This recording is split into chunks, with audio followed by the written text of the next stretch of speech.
Oke, jumpa lagi di materi kali ini kita membahas fase ketiga dari SDLC, System Development Life Cycle atau daur hidup ya pengembangan sistem ya. Fase apakah itu? Ya, yang dimaksud di sini adalah fase desain ya. Yang belum tahu fase satu dan fase 2-nya isinya apa, silahkan cek materi sebelumnya ya, untuk penjelasan yang lebih komprehensif. Nah, yuk kita langsung bahas apa tuh fase desain dan yang dikerjakan apa saja. Ya, di fase desain ini ya, di sini menjelaskan bagaimana sistem akan beroperasi. Nah, jadi mungkin di sini bahasanya sudah mulai teknis ya.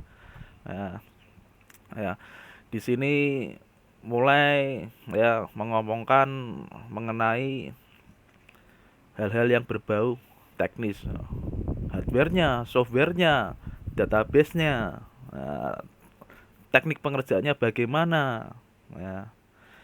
Ini ya, jadi yang dibahas operasinya apa saja ya, hardware, software, jaringan ya, kemudian antar muka pengguna, form-formnya apa saja, report, laporan. Nah, ini penting nih.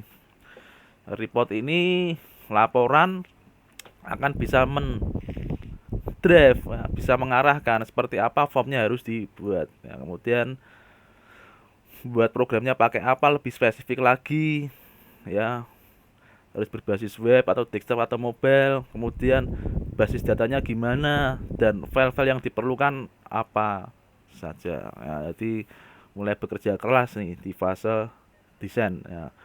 Ya, fase yang lebih berat dari fase-fase sebelumnya ya. Nanti ada yang lebih berat lagi fasenya ya. Ya. Di fase desain ini menentukan secara jelas bagaimana sistem akan beroperasi. Ya. Jadi sudah berbau teknis sekali. Ya, di fase desain ini mempunyai 4 tahapan ya. 4 tahapan. Kalau yang tidak tahu desain, pokoknya gambar flowchart, gambar bentuk form. Nah, sebentar kita bahas ya. Nah, fase 4 tahapannya apa saja? Ya, dari desain strateginya, kemudian desain arsitektur keseluruhan sistem, basis data dan spesifikasi file. Yang terakhir ya, baru berbicara mengenai program ya. Itulah sebabnya program dan sistem itu berbeda ya. Sistem di dalamnya itu kumpulan program-program yang ada ya. Ya. Jadi kalau kita berbicara masih program ya berarti kita membahasnya masih aplikasi yang belum terintegrasi. Nah, untuk yang lebih kompleks lagi, nah, kumpulan program-program disatukan terintegrasi jadilah yang namanya sistem informasi. Ya, jadi kalau kalian sudah bangga buat program, wah, jangan senang dulu. Nah, karena ada tahapan berikutnya yaitu membuat sebagai satu kesatuan yang ada dalam bentuk sistem. Ya. Kita masuk tahapan yang pertama yaitu desain strateginya bagaimana dalam fase desain ini. Ya, di tahapan ini mengklarifikasi ya, bagaimana sistem akan dikembangkan. Nah, maksudnya gimana? Jadi dalam sebuah organisasi atau perusahaan biasanya dihadapkan kepada 3 pilihan kalau akan mengembangkan sistem. Nah, pilihan yang pertama dikembangkan oleh programmer internal. Nah, jadi merekrut karyawan, ya, kemudian di training, dididik, dan diarahkan sesuai kebutuhan perusahaan. Nah, yang kedua di outsource-kan, ya, dilempar keluar. Lempar itu maksudnya ditawarkan ke pihak luar. Nah, atau contohnya nyari konsultan. Nah, nyari konsultan supaya atau sekarang kalau sekarang tuh ya software house lah ya, nyari software host untuk membuatkan sistem yang diperlukan. Nah, atau yang terakhir, cari perusahaan yang sudah mempunyai aplikasinya, yang mempunyai sistemnya. Kemudian gimana kalau sudah ada sistemnya, ya tinggal pakai saja. Ya. Tiga ini ada plus dan minusnya masing-masing ya, plus dan minusnya masing-masing. Misalkan nih, kalau kita mau mengembangkan menggunakan programmer sendiri, develop internal, kelebihannya apa? Nah, kelebihannya kita bisa mengarahkan sistem atau program yang sesuai dengan yang kita mau, yang kita perlukan dan butuhkan. Nah, tapi kelemahannya apa? Nah, kelemahannya kita harus cari orang yang tepat, harus ya berani investasi dengan membayar mungkin gajinya yang tidak sedikit ya. Ya. Dan yang kedua, outsource to another firm. Ya, berarti dilemparkan ke konsultan. Kelebihannya apa? Kelebihannya tidak usah pusing memikirkan SDM, sumber daya manusia. Tidak perlu memikirkan infrastrukturnya. Ya, kita hanya perlu mengemukakan kebutuhan kita ke konsultan.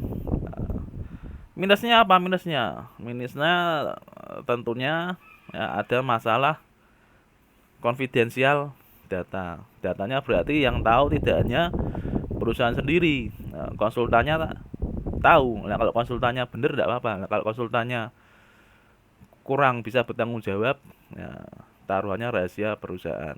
Atau yang terakhir nih, memberi software atau sistem yang sudah ada. Kelebihannya apa? Cepat. Yang sistemnya kan sudah jadi, tinggal diinstal, tinggal dijalankan. Nah, kekurangannya apa? Kekurangannya kita tidak bisa mengatur atau mengarahkan sistem seperti yang kita butuhkannya. Jadi cenderung mengikuti aturan dari programnya. Ingat, program atau sistem di dalamnya ada apa? SOP ya, standar operasional prosedur. Nah, dan kalau beli jadi berarti yang mengikuti SOP yang sudah ada. Nah, tidak bisa custom, tidak bisa menyesuaikan ya dengan kebutuhan perusahaan. Padahal masing-masing perusahaan kan mempunyai karakteristik masing-masing, mempunyai budaya masing-masing. Ya, kalau disamakan berarti antar perusahaan tidak punya nilai keunggulan, tidak mempunyai nilai kompetitif masing-masing. Ya, itu yang perlu diperhatikan ya dari desain strateginya. Kemudian yang tahapan yang kedua ya, dasar arsitek untuk sistemnya.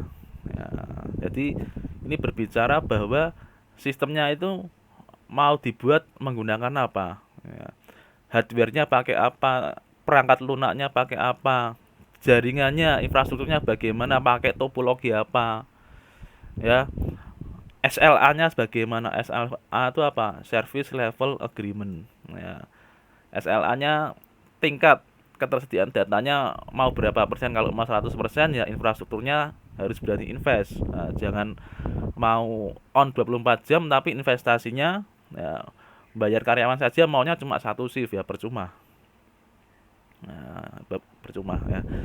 Ya, jadi antar muka pengguna juga ya, harus dipikirkan ya bagaimana pengguna ya, berpindah dari satu halaman ke halaman yang lain. Jadi kalau mau pindah halaman, misalkan web ya halaman satu, halaman kedua mau pindah sini pakainya apa? Misalkan mau pakai hyperlink, nah, atau pakai bentuk form. Nah, itu dideskripsikan di sini. Nah, kemudian tahapan yang ketiga, nah, memberikan penjelasan mengenai basis data dan file yang dibutuhkan. Ya, jelas ya. Kita mau pakai basis data apa? Oh, kita mau pakai basis data yang free. Oh ya, free. Nah, kalau free berarti yang harus dikencengi apa? SDM-nya harus ya, mau belajar, harus mau jiwa ya, suka tantangan ya. Dan juga dari manajemen manajerial eh, ekspektasinya jangan mintanya terlalu hasilnya cepat bagus, itu ndak bisa.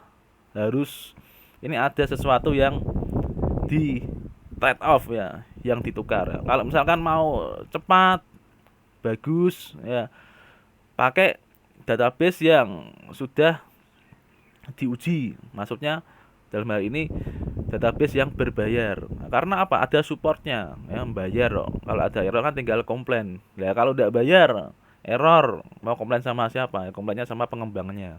Nah, pengembangnya siapa? Balik lagi ke tahapan yang satu ya. Nah, kemudian yang berikutnya, tahapan yang keempat, program desain ya, mendesain programnya ya. Ini berbicara ya, program apa yang perlu digunakan, bahasa pemrograman apa. Tadi saya sudah beri ya sedikit bocoran ya, buat programnya mau berbasis apa, desktop, web atau mobile. Ya, kalau misalkan mobile aja milih pakai apa, Android Studio, Android ya, pakai Kotlin, pakai Flutter, itu ada plus minusnya masing-masing. Nah, dan menjelaskan juga program-program tersebut ya, melakukan apa saja. Nah, jadi kesimpulan di fase desain ini ya, fase desain merupakan kumpulan ya, kumpulan dari spesifikasi sistem. Spesifikasinya apa? Arsitektur desainnya ya, desain antarmukanya, basis data, dan spesifikasi file dan programnya apa ya. Fase desain ini menjadi landasan untuk fase berikutnya, yaitu diimplementasikan. Jadi ini harus betul-betul diperhatikan di fase desain ini, tidak boleh sembarangan ya. Ini karena kalau desain semeraut ya, mempengaruhi fase implementasi. Dan di fase ini ya, di fase ini merupakan tahapan akhir ya. Kalau misalkan masih ingat istilah visibility analysis, apa itu visibility analysis? Analisa apakah sistem ini layak dibuat atau enggak, apakah proyek ini layak dijalankan atau enggak ya, atau akan dijalankan tapi ada revisinya atau tidak layak ya. Keputusan tersebut ya diambil oleh yang namanya, sudah pernah kita bahas ya pertemuan sebelumnya, namanya sponsor project dan approval komite yang mengambil keputusan ya. Di sini ya, gerbang terakhir apakah akan dibuat sistem atau tidak ya. Oke, mungkin gitu saja materi kali ini, kurang lebihnya mohon maaf dan jangan lupa untuk happy coding.